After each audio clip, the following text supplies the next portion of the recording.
Our exclusive interview with Michael Jackson's father, Joe, about his son's upcoming run of 50 sold-out performances in London, about concerns for his health.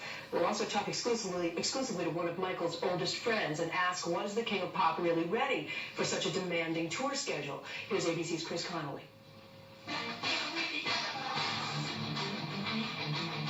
What did you think of the comeback tour? Did you think it was a good idea for Michael to do?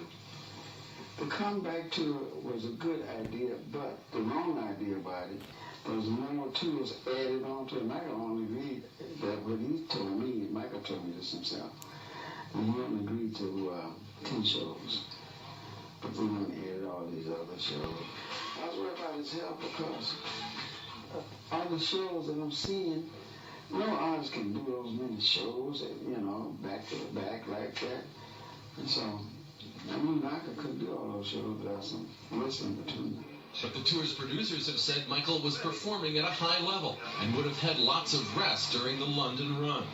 Randy, was 50 shows too many for Michael to be expected to do? He was going to average 2.25 shows a week. So now the truth is, Chris, if that was too many, then one would have been too many.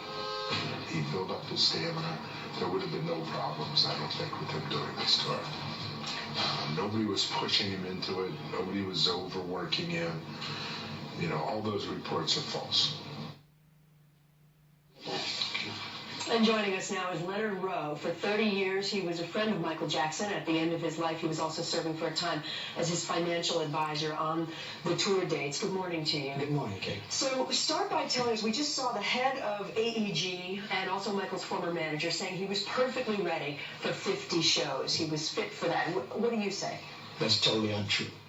Michael Jackson was not ready. He was not fit. If you can call weighing about 110 to 115 pounds, fit, 5 feet 10, wow. No.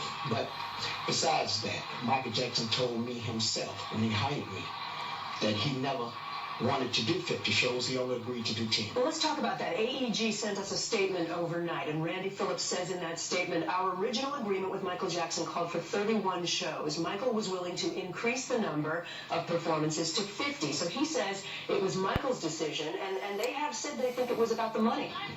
That's not what Michael told me. Michael told me he agreed to do 10.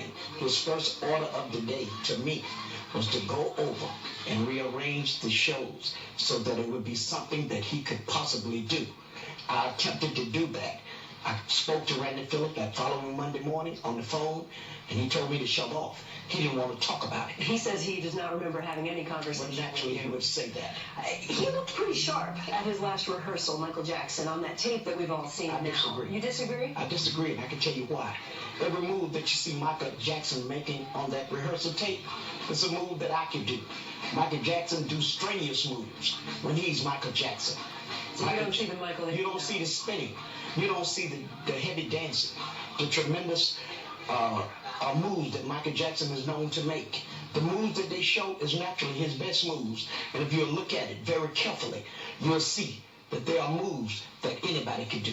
We've been talking this morning about the idea that the family, and I know you were involved in this, wanted to intervene and perhaps get him into rehab as late as a week before his death. Why didn't that happen? Why didn't that intervention ever take place? Well, I personally placed a call to his sister, Rebe. I spoke to his father, and I spoke to his brother, Randy, who I have a lot of admiration for. He had been trying before me to get Michael some help. We was trying to bring everyone together. We had planned to bring everyone together as soon as possible so we could have everyone on board and everyone going in the same direction. But it was a little too late. You just couldn't get it together. We couldn't get it together. But I like to say this. I had approached a friend of Randy Phillips, who's an attorney in L.A., a couple of months before then. And I told him that Michael would not make it to London unless we intervene and get him some help. Because of the drug use? Because of what I felt was an addiction by Michael that he had. And I wanted to get him some help because I knew not only that he wouldn't be able to perform in London, but I never thought he would even make it to London. And I passed that word on.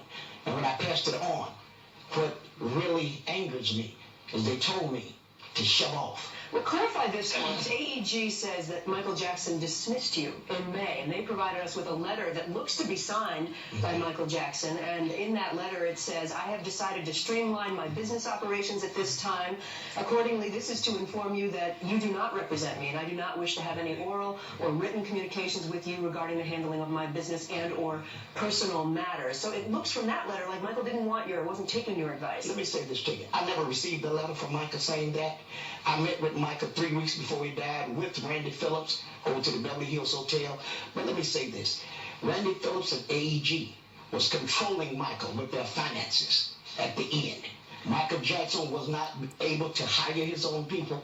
He was not able to do what Michael Jackson wanted to do, because everyone knows that Michael Jackson at the end was in a financial strain. So they was demanding things of Michael that he did not want to do. Like Michael told me personally, he would never hire Frank DeLeo and John Branco back into his life. He would never bring them back into his life. But AEG saw fit to bring them back into his life the week before he passed. They was making moves like that. And if Michael Jackson wouldn't go along with those moves, I feel that they was threatening to oust everything with him. They was taking care of Michael Jackson financially. And they was forcing him to do things. And if they had been, if Michael Jackson's best interest had been in their heart, and they would have sought rehab help for Michael, like I suggested, I could venture to say Michael would still be here with us now.